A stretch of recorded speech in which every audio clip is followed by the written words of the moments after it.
సుమారుగా ఒక సంవత్సరం క్రితం నారా చంద్రబాబు నాయుడు గారి ఏకైక కుమారుడైనటువంటి లోకేష్ గారు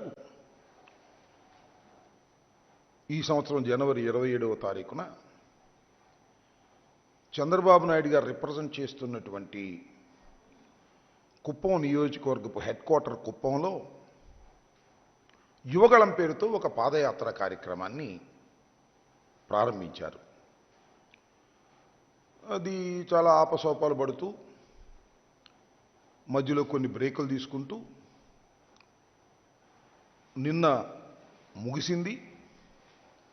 రేపు ముగిసిన సందర్భంగా బ్రహ్మాండంగా విజయవంతమైంది ఓహో అని చెప్పేందుకు విజయోత్సవ సభ అనేది పెట్టి దాన్ని విజయవంతం చేయడం కోసం నానా తంటాలు పడుతున్నటువంటి విషయాలు చూస్తే కాస్త హాస్యాస్పదంగాను నవ్వుగాను కూడా అనిపిస్తుంది.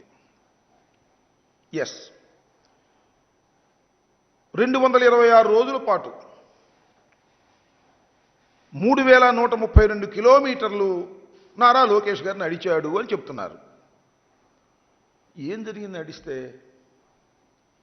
దాని ప్రభావం ఏమైనా అతని మీదైనా ఉందా? లేదు ఆయన పార్టీ మీద ఉందా? లేదు ఈ రాష్ట్రం మీద ఉందా? అంటే ఎవరి మీద ఏ ప్రభావము లేనటువంటి ఒక యాత్ర. నిజంగా చెప్పాలంటే ఎవరు గుర్తించనటువంటి ఒక యాత్ర. పోనీ పాదయాత్ర తరువాత ఆయనలో అయినా ఏదైనా వికాసం కనిపించిందా?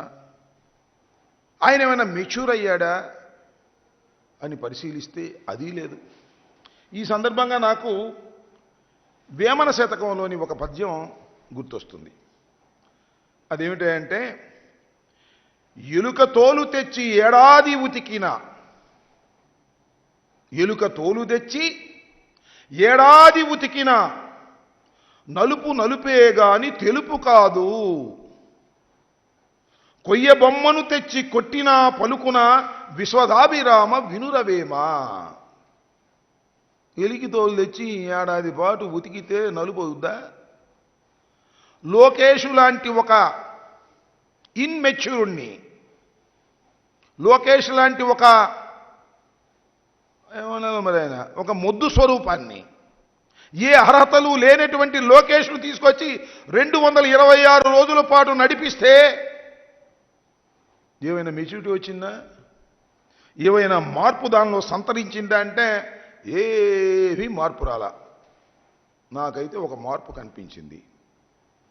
పాపం కొద్దిగా సైజు తగ్గాడు, ఒళ్ళు తగ్గింది, బుర్ర మాత్రం ఏమీ పెరగల. ఎక్కడేసిన గొంగళి అక్కడే ఉంది. చాలా చిత్రమైన విషయం ఏంటంటే, గొడ్డొచ్చిన వేళ బెడ్డొచ్చిన వేళ అంటారు. ఏమని ప్రారంభించాడు ఆ యువగళాన్ని? పెద్ద అపాశుభంతో ప్రారంభించాడు.